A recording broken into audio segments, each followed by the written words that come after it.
So I went to see the 25th anniversary re-release in theaters of The Phantom Menace last night. Saw it with some good friends, and I figured, why not review it 25 years later? Let's talk Episode 1, Phantom Menace, next on Toy Gains. Hey! Oh! Toy Gains! Toy Gains! So before we get started, I'm a toy person. You know me as a toy guy. Most of the times we all kind of agree. Even when we disagree, it's cool. But with film, I figure at least got to give you some background as to like my favorite movies and my favorite Star Wars films, so you might agree with some of the things I say. I would say RoboCop and Shawshank Redemption, anytime they're on, I have to watch them from whatever point of the movie they're on until the end. So those are probably my two favorite films as far as Star Wars. Pretty simple. I like the original trilogy in that order as my favorite three, and then Rogue One, and then probably the third one or Force Awakens. I actually don't mind Force Awakens. I think people hate it more knowing how much to shit the whole series went. But Force Awakens at least has like animatronics and is more organic. And I don't hate Phantom Menace. I don't hate Attack of the Clones. I do really dislike Last Jedi and Return of the Skywalker, whatever the fuck. Those are worthless. So I do know why I like things, and I do know why I dislike things. So I guess we can start from the beginning of the film. The beginning of the film, I know a lot of people have gripes with silly things like the Jedi's speed running and never using it again. How come the Viceroys don't poison their tea instead of using that gas? And just silly things that I don't think really reflect anything negative about the film. I actually don't mind the opening. Jedis are there to talk. They're like the muscle, and they want to make sure this shit goes smooth. People will be like, well, why would you send Jedis to negotiate? Well, why not? They're badass, and they threw them off guard. You're kind of throwing the person you're negotiating with, throwing them off to make them like see your way. And things don't go well. And it's a decent opening. Get some action in there. And then we get to Tatooine, and immediately we meet Mr. Jar Jar Binks. And I think the problem with Jar Jar is they come in so hot with the comedy and the goofiness. He's like Roger Rabbit. He's stealing lines from Full House characters with the, excuse me and how rude. It's really off-putting, and he comes in so hot that it's like, do I like this? Is this weird? And George wanted to draw kids in, which is really confusing because the original Star Wars kids liked. That doesn't have any goofy shit at all. We don't really get goofy until the Ewoks. You can call R2 and C-3PO kind of goofy, but now they're not really hamming it up.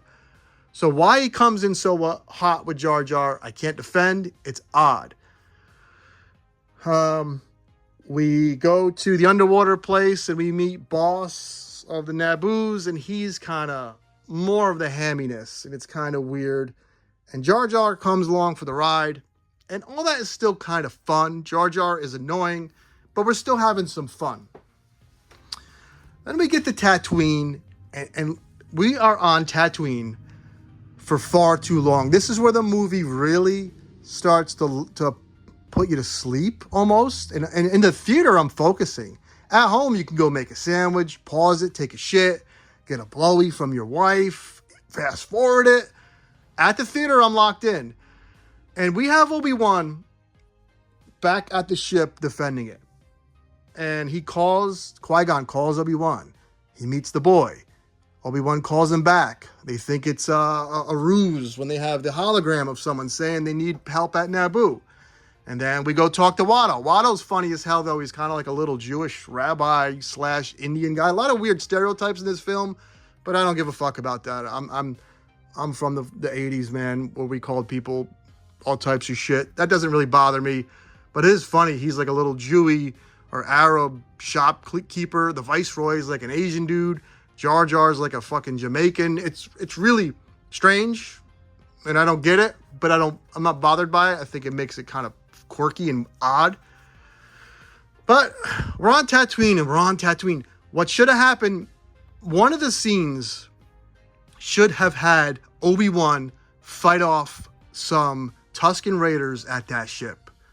And then in episode 1, A New Hope, not episode 1, episode 4, A New Hope, when he rescues Luke from the Tusken Raiders and he mentions how they're a tough bunch and you need to watch out for them, when he talks about dealing with them, it can harken back to episode 1, when he should have dealt with some Tusken Raiders outside that ship. Instead, he's just on the phone. He's like an operator, Obi-Wan. And we're on Tatooine for far too long. There's a nighttime scene with the mother and the boy and the testing of the blood, which is completely unnecessary. We finally have some fun with the amazing pod racing scene. The sound effects, the announcers were funny. It's probably the highlight of the film until the end with Darth Maul. And then we finally get some more action with Darth Maul and Obi-Wan.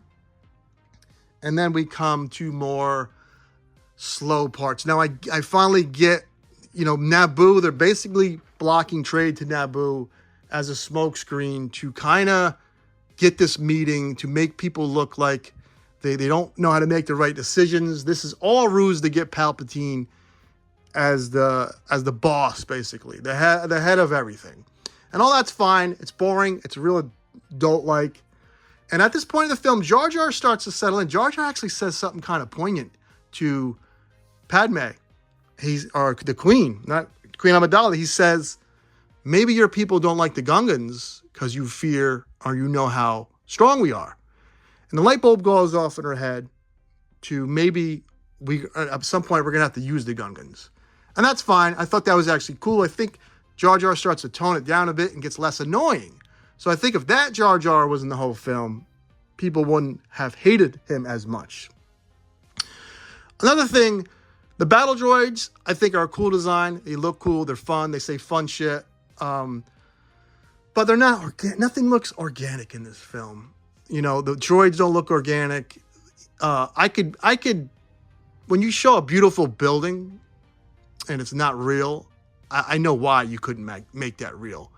That place doesn't exist. But when grass doesn't look real, it kind of sucks you out of the film. And those Naboo scenes where they're fighting the droids, nothing looks organic. I know it looks like back in the day, George had that hunger. He's out there, look at him. He's in like this desert freaking outfit, sweating out in the field, just busting his ass, proving